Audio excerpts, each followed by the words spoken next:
الحمد لله رب العالمين وبه نستعين والصلاة والسلام على سيد الأنبياء والمرسلين وعلى آله وأصحابه أجمعين أما بعد فأعوذ بالله من الشيطان الرجيم بسم الله الرحمن الرحيم يا أيها الذين آمنوا اجتنبوا كثيرا من الظن إن بعض الظن إثم ولا تجسسوا ولا يغتب بعضكم بعضا أيحب أحدكم أن يأكل لحم أخيه ميتا فكرهتموه واتقوا الله صدق اللہ العظیم۔ میرے معزز دوستو، نوجوان ساتھیوں، آج کا موضوع ہے کہ جس طریقے سے انسان کے جسم میں بیماری لاحق ہوتی ہے اور اس بیماری کی طرف اگر توجہ نہ دی جائے تو بیماری بڑھتی چلی جاتی ہے اور بالآخر ہلاکت کا سبب بن جاتا ہے۔ اسی طریقے سے انسان کے اندر ایک روح ہے اور روح میں بھی بیماری لاحق ہوتی ہے، اور یہ بیماری اتنی خطرناک بیماری ہے کہ اس کی نحوست سے اللہ رب العزت عبادت سے محروم فرما دیتے ہیں۔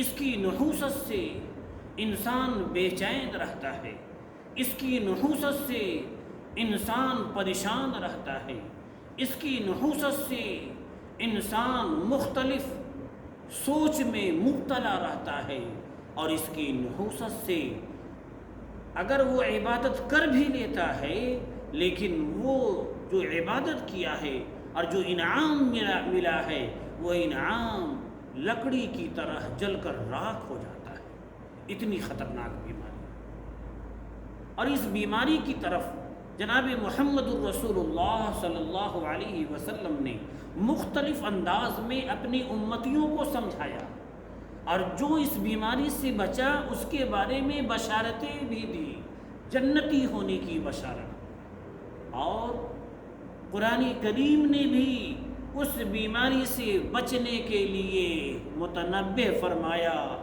ہوشیار فرمایا۔ دیکھیے، آپ آخری امتی ہیں، اب نبی نہیں آئیں گے، قرآن آخری قرآن ہے، اب کوئی کتاب نہیں آئے گی، اب آپ ہی کو کتاب پڑھنا ہے، سمجھنا ہے، اس پر عمل کرنا ہے، اب قیامت ہی آئے گی۔ آپ کو ہوشیار اور متنبہ کر دیا گیا ہے، اب آپ کی ذمہ داری ہے کہ ہوشیار ہو جائیں۔ لہٰذا وہ بیماری کیا ہے؟ وہ ہے حسد کی بیماری۔ حسد سمجھتے ہیں نا؟ حسد کی تعریف سمجھیے، تب آپ کو پوری بات سمجھ میں آئے گی۔ حسد کہتے ہیں کسی شخص کو کوئی نعمت اللہ نے عطا کیا، اب وہ نعمت مال کی شکل میں، وہ نعمت دولت کی شکل میں، وہ نعمت علم کی شکل میں، وہ نعمت شہرت کی شکل میں، وہ نعمت مقبولیت کی شکل میں، وہ نعمت صلاحیت کی شکل میں، مختلف نعمتیں ہیں۔ اب وہ نعمت اللہ نے عطا فرمایا کسی کو، اب سامنے والا دل میں یہ کڑھن محسوس کرے، یہ نعمت اس کو کیسے ملی، ہم کو ملنی چاہیے تھی۔ گویا کہ علماء نے لکھا کہ اللہ کے فیصلے پر وہ اعتراض کر رہا ہے، قدرت پر وہ اعتراض کر رہا ہے۔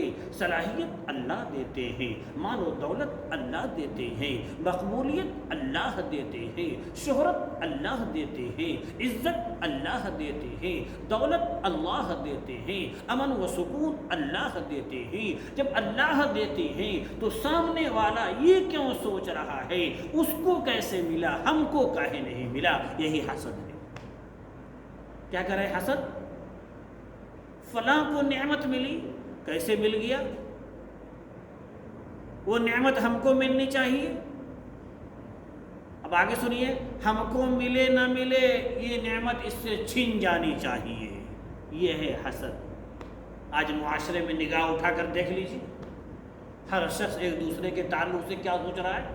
فلاں کا بیٹا کیسے پڑھ لیا، فلاں مالدار کیسے ہو گیا، فلاں مشہور کاہے ہے، فلاں کی تعریف کاہے ہو رہی ہے، فلاں مقبول کیوں ہے، فلاں فلاں کیا ہے۔ ارے اللہ نے عطا فرمایا ہے، تم وہ حسد کرنے سے کیا فائدہ۔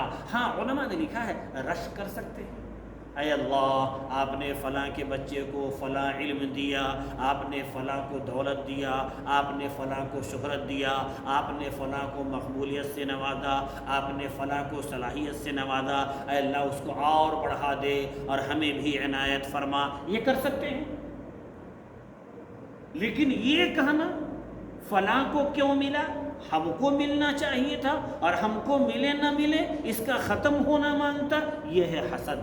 آج یہی بیماری ہمارے سماج میں لاحق ہو چکی ہے، بھائی بھائی کے تعلق سے، پڑوسی پڑوسی کے تعلق سے، سماج میں آج ہمارے معاشرے میں دیکھ لیجیے کیا حالت ہے۔ اور کیا فرمایا، حسد جو کرتا ہے، جو اس بیماری میں ملوث ہو جاتا ہے، وہ ہمیشہ جلن اور کڑھن میں مبتلا رہتا ہے، جلتا رہتا ہے اندر سے، کڑھتا رہتا ہے، اور فرماتے ہیں کہ وہ مسلسل غم اور پریشانی کے عالم میں رہتا ہے۔ کون؟ جس کو یہ بیماری لاحق ہو جاتی ہے۔ اور فرماتے ہیں گویا کہ وہ شخص جو یہ تصور کر رہا اس کو کیوں ملا، ہم کو کیوں نہیں ملا، ہم کو ملے یا نہ ملے اس کا ختم ہونا چاہیے، گویا کہ وہ اللہ کی تقسیم سے ناخوش ہے، اور اللہ کی تقسیم سے ناخوش جو ہے وہ نامراد ہے۔ اور کیا فرماتے ہیں، ایسی مصیبت میں گرفتار رہتا ہے جس پر اجر نہیں ملتا۔ اور آگے فرماتے ہیں جو شخص حسد کی بیماری میں لاحق ہوتا ہے اس کی دعا قبول نہیں ہوتی، اور جو شخص حسد کی بیماری میں مبتلا ہوتا ہے وہ احساس کمتری کا شکار ہوتا ہے۔ اب دکاندار حضرات ہیں، آپ کے دکان میں زیادہ گاہک آ رہا ہے، فلاں کے دکان میں کم گاہک آ رہا ہے۔ اب آپ کی ذمہ داری ہے، ایمان آپ کو دعوت یہ دے رہا ہے کہ آپ کی دکان میں زیادہ گاہک آ چکا، آپ دوسرے کے پاس بھیج دیجیے، یہ ایمان آپ کو دعوت دے رہا ہے۔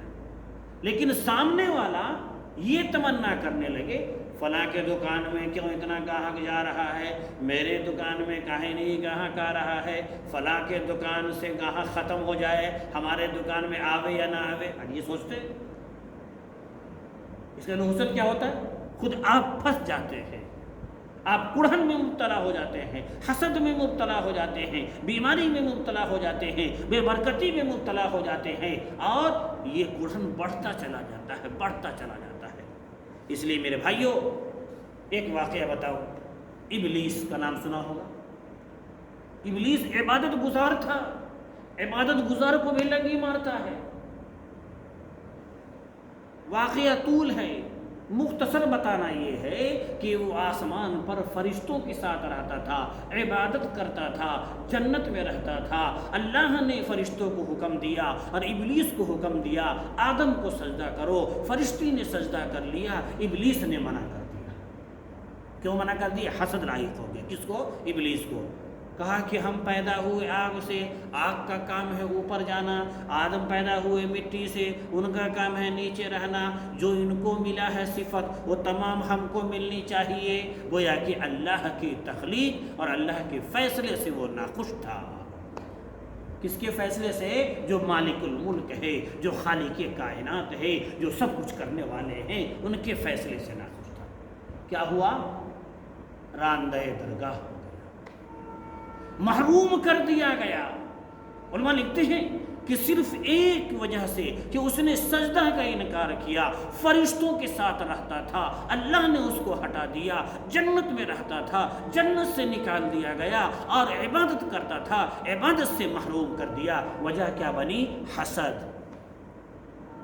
فرماتے ہیں کہ جو شخص حسد کرتا ہے عبادت سے محروم ہو جاتا، دعا قبول نہیں ہوتا، ذکر اللہ سے محروم ہو جاتا ہے، اور اگر عبادت کی توفیق بھی مل رہی ہے تو وہ سوکھی یعنی لکڑی کی طرح وہ جل کر راکھ اور خاک ہو جاتی ہے جو اس نے عمل کیا۔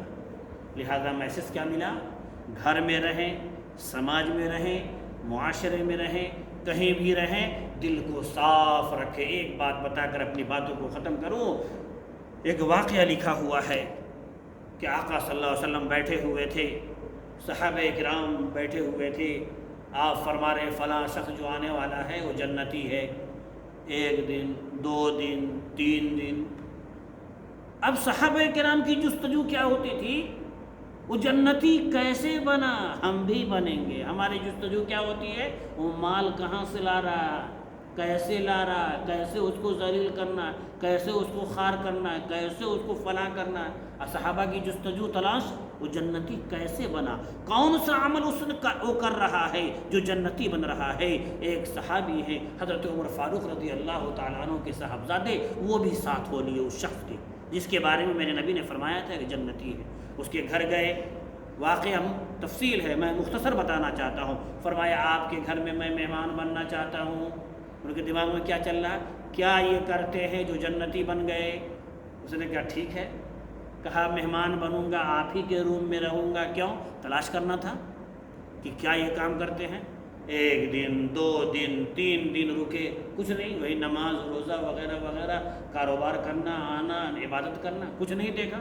تیسرے دن بتایا کہ میں در حقیقت آپ کے یہاں مہمان اس وجہ سے بنا تھا کہ نبی نے فرمایا تھا کہ آپ جنتی ہیں، کون سا عمل کرتے ہیں جو آپ جنتی ہے؟ اور فرمانے لگے میں تو کوئی ایسا عمل نہیں کرتا جو تم دیکھ رہے ہو، بس وہی کرتا ہوں، لیکن ہاں ایک عمل کرتا ہوں جو تم نہیں دیکھ سکتے، صرف اللہ کو معلوم ہے، اور وہ یہ ہے کہ سونے کے وقت بستر پر بیٹھ کر میں تمام مسلمانوں کے تعلق سے دل کو صاف اور پاک کر کے سوتا ہوں۔ وہی حسد، یعنی حسد والی بیماری نہیں ہے کون کیسے بڑھ رہا ہے، کون کیسے کیا ہو رہا ہے، کس کی کتنی شہرت ہو رہی ہے، یہ ٹینشن لے کر کے میں نہیں سوتا ہوں۔ میں تمام مسلمانوں کے تعلق سے دل کو صاف اور پاک کر کے سوتا ہوں۔ کہنے لگی ہو اسی وجہ سے میرے نبی نے فرمایا فلاں شخص جنتی ہے۔ پتہ یہ چلا دل کو صاف رکھا جائے، پاک رکھا جائے، دنیا میں بھی سکون سے رہیں گے، عافیت کے ساتھ رہیں گے، قبر میں بھی، اور اللہ کا قرب نصیب ہوگا، عبادت بھی قبول ہوگی، دعا بھی قبول ہوگی۔ اور اگر آپ کسی کے تعلق سے حسد کر کے بیٹھے ہوئے ہیں، آپ تمام چیزوں سے محروم ہو جائیں گے۔ اللہ حفاظت فرمائے حسد جیسی مہلک بیماری سے، تمام امت مسلمہ کو بچنے والا بنائے، آمین یا رب العالمین۔ وآخر دعوانا الحمد للہ رب العالمین۔